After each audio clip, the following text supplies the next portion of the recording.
fait des études en agriculture, c'est là que nous nous sommes rencontrés. Nous nous sommes mariés en mai 2001 et nous sommes donc partis pour Madagascar en septembre 2001. Nous avions 24 et 25 ans. Ce sont l'évêque de Madagascar qui avait demandé à Fidesco des coopérants sur des projets agricoles. Ça nous paraissait normal, on avait réfléchi tous les deux de pouvoir commencer notre carrière en mettant nos compétences au service des plus pauvres. C'est vraiment ça la mission, on est au service des autres. On était parti pour donner 2 ans de notre temps, c'est vrai, 2 ans de notre vie, mais on a reçu énormément.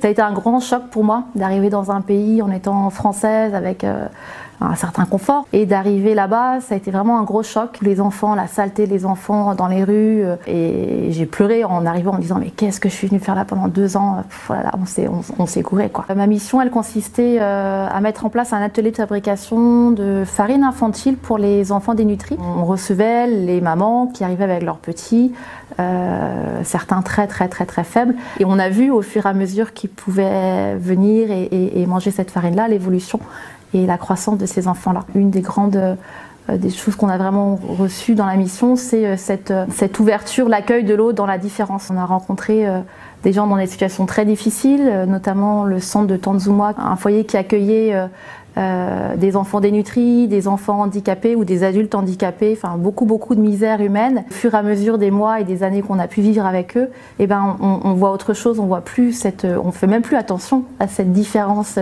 physique. Quand on arrive, on est tout feu tout flamme, jeune diplômé, on a envie de mettre en pratique tout ce qu'on a appris. On s'est dit bah voilà, dans ces pays-là, il y a forcément plein de choses à leur apprendre et je vais pouvoir mettre en place plein de techniques, plein de projets. Et en fait, faut surtout s'armer de patience et s'ouvrir à l'autre plutôt que de se dire que c'est nous qui avons tout à apporter. En fait, on se rend compte assez rapidement qu'ils ont autant à nous apporter, que c'est dans la discussion et en œuvrant conjointement qu'on aura les plus beaux résultats. Ce qui est important pour moi, c'est de vraiment vivre cette mission dans la foi. Comme assez rapidement, je me suis rendu compte que je ne savais pas faire grand-chose. Il n'y a que dans la foi qu'on peut arriver à tenir.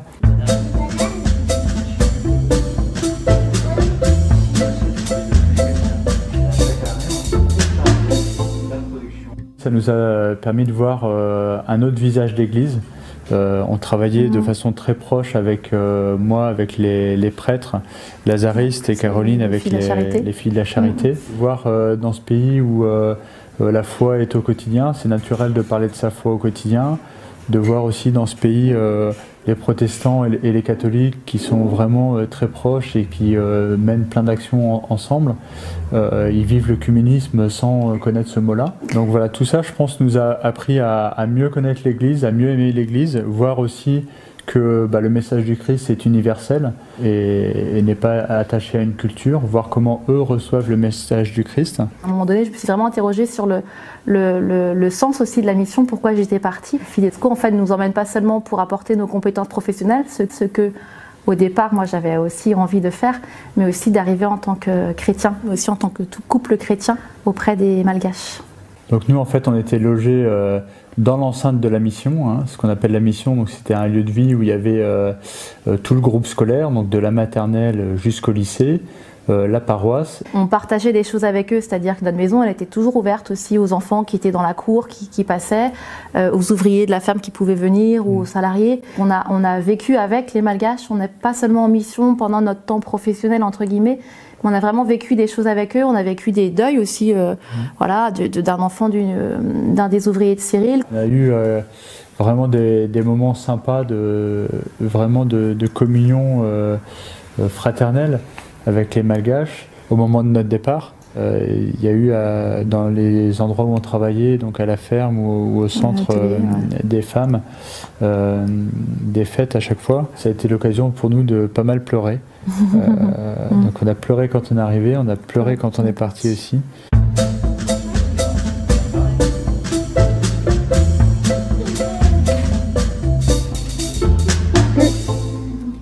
Les 2 années s'étaient achevées de mission et donc on est rentré. On a passé, le retour n'a pas été très simple. On s'est installé chez mes parents pendant 1 an, le temps que Cyril trouve du travail.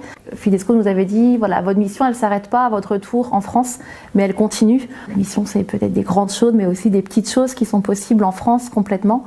Et il se trouve que notre curé, le père Michel à l'époque, nous dit, le couple qui fait de la préparation au mariage et arrête, est-ce que vous seriez OK? Donc on s'est lancé là-dedans en 2004.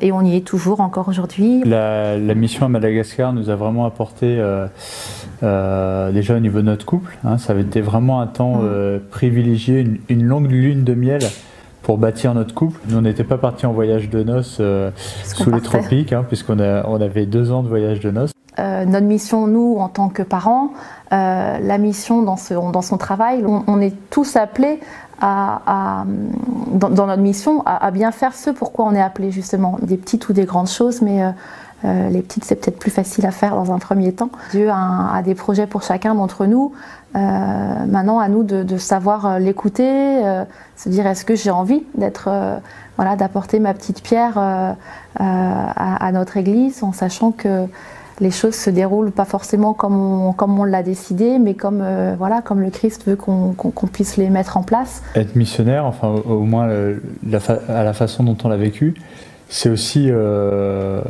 accepter de se dépouiller matériellement, d'accepter de vivre de façon plus simple, mais aussi humainement, spirituellement. Forcément, ça remet en cause les certitudes qu'on peut avoir, et c'est d'accepter de se laisser transformer après avec la mission, quoi. On se disait que ça devrait être obligatoire quand on est revenu, parce qu'on retirait tellement de choses de ça. C'est des kayaks. Ouais, c'est des kayaks malgaches, ça s'appelle des pirogues. Des kayaks malgaches.